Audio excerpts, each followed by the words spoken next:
I'm a father who lost their daughter 2008. It's still very hard to listen.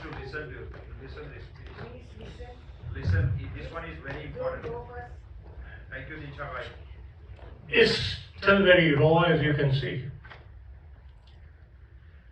But I wanted to give the message to this audience on a number of things. This doesn't happen to just the girls who come from overseas. My daughter was highly educated, very independent, very strong-minded person, and it still happened. The other thing I would really appreciate, please don't call them victim, because you are giving the power back to the perpetrator.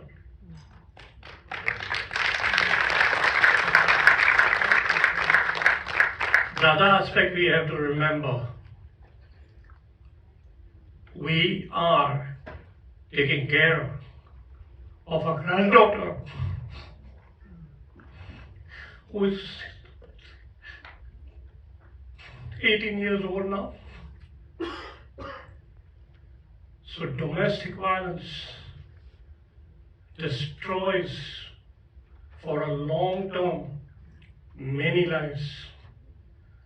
So you're not just saving one life, you're saving a number of lives. Please send this message out. I'm really pleased what you guys are doing.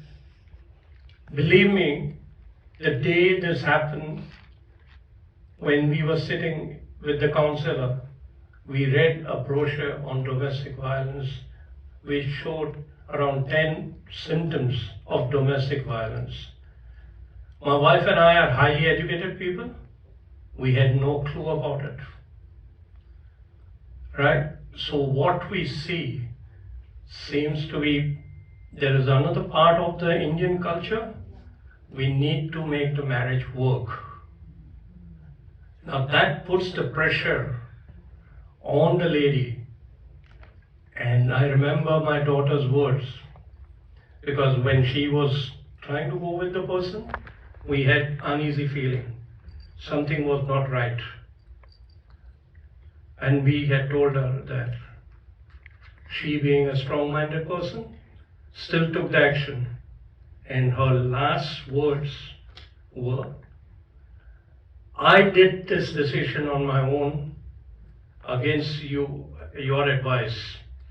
I will face the consequences on my own. A domestic violence person feels very isolated.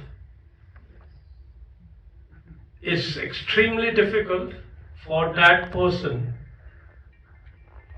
to accept the fact that I am not the culprit. And the most important thing is, like a pedophile, a domestic violence person grooms the victim. That grooming happens over a long time, where the victim's mindset is so weakened. My daughter was attacked 4 months back, before her actual death, in front of her own child. Her mother-in-law told her, you're just making a big fuss out of it. And she didn't tell us because she was worried that we will be upset. We need to understand this constraint when we are dealing with the person who has been subjected to domestic violence. And it has to be absolutely zero tolerance. And it has to come from the parents. I find the parents have to tell, if your own son is doing this, you kick the bloody ass off him and get him out of the place.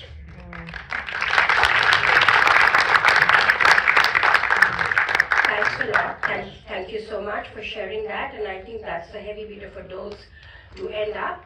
As a psychologist, I think it's my part of my profession and also my responsibility to let each one of you know that this may hit hard on each one of us as we walk out.